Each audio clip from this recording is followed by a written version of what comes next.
Well, community isn't just about living next door. It's about having each other's back when the chips are down. And Altadena resident and my very good friend, Hunt Turner, says his story is proof that when disaster strikes, ordinary people can do extraordinary things.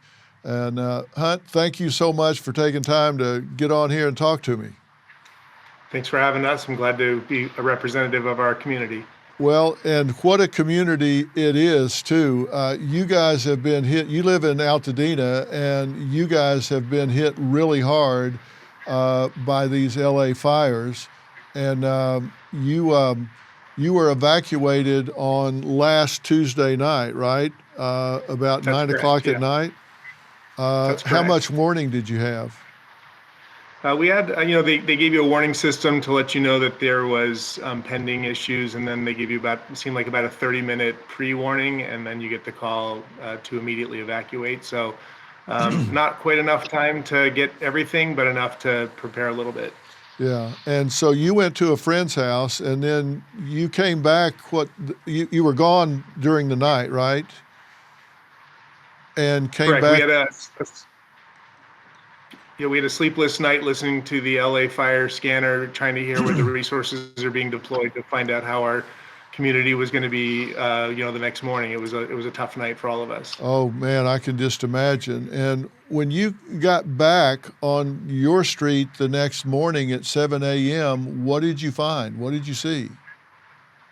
Yeah, we were shocked to see the devastation as we were driving up to our community to see the houses damaged, houses on fire, and then immediately shocked when we pulled into our driveway to see the 4 houses directly in front of us engulfed in flames. And it was just shocking, and just made us kick into another level of action.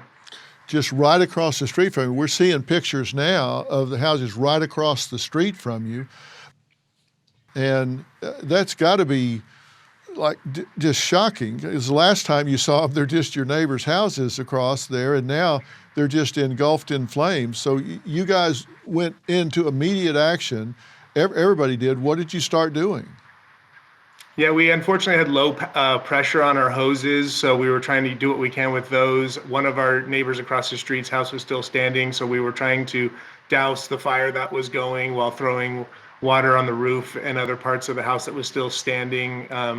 I fortunately have a pool, and so we started what we call the bucket brigade, where all the neighbors and friends who were there at the time started grabbing buckets, carrying water across the street and dousing the flames as much as we can, just to try to keep things under control. It was pretty intense for a long time.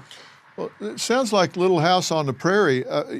You got a bucket brigade, and you're in Altadena, but there's no water pressure. Where was the fire department? Yeah, the fire department showed up briefly, and again, they were wonderful. All the first responders have been terrific. I can't say enough about them, top to bottom, and so our thanks go to them. But they did stop by briefly. They splashed some foam or some equivalent on the roof of this one house. I talked to them briefly, and they said they just had to go because they had so many other fires to put out. So, we would have loved it for them to stay longer, but I get it. The urgency was elsewhere as well. Yeah, and then we've got a picture here of this cart. And was this a kind of a relay from the pool where you were able to get water onto that house by relaying it through this pump? Yeah, so that's a great picture right there. I'm on the right-hand side, and what we did was I came up with the idea of filling up the big trash cans with water from our pool, so we can get those resources closer to where the fires were.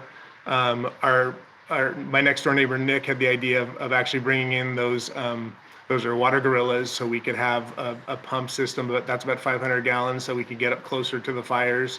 Had great thoughts on that, and then we would fill up those buckets and then take the smaller buckets from the larger trash can. So really helped us get the water and resources closer to the fires. We ended up saving that house that's in the background, which is just a minor miracle. Wow. So actually it worked. You were able to save some of those houses there. Yeah, correct. And what we're really proud of, and we'd like to think we had a significant impact, is no houses south of us. When the winds were blowing south, no houses south of us burned. So we really feel like we might have been a significant part of that blockade to stop the fire from continuing south. Yeah, that's the thing, because if you stop it there, then that doesn't create embers to go to the house before, and it's like a domino effect. They just start falling down, and if you can do a break there, then that puts up a barrier. And who all got involved in this? How many people in the neighborhood come out and get involved in all of this? It was a great story. I mean, it started off with just the immediate neighbors who knew what was going on, and then I looked around and I had a couple friends show up from La Cañada South past Monrovia, and then I looked around again, and there were people I've never seen before in my life pushing these trash bins and grabbing buckets, and at one point a truck full of I think 6 or 7 teenagers, probably local high school students, jumped out of the back of a pickup van and just grabbed buckets and started helping. And these just incredible Good Samaritans who were selfless and helping us in the community. And I wish I could know who they were to say thank you. Well, you're saying thank you right now, and that just does so much for people to hear, that folks go by and see what's happening and they just jump in and start helping out. And that we seem to talk all the time about being so divided, and then something like this comes up and strangers are pulling up and jumping out and helping. There's more to this story, and we're going to talk about it right after the break.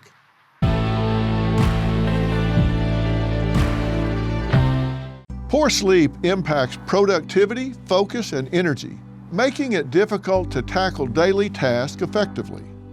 Tossing and turning through the night leaves many feeling drained and unmotivated. Beam's Dream Powder offers a solution. This science-backed healthy nighttime blend is clinically shown to improve sleep, helping users fall asleep faster, stay asleep longer, and wake up refreshed without grogginess.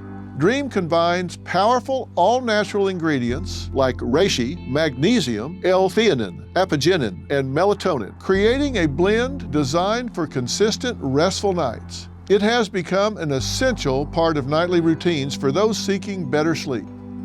The ultimate sleep refresh for the new year.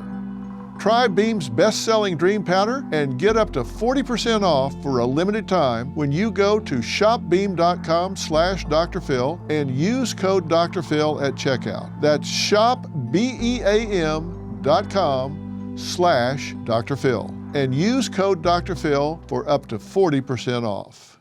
In the face of devastating wildfires sweeping through Los Angeles County, residents are turning their backyard pools, trash cans, anything they can get water in, into an unexpected lifeline.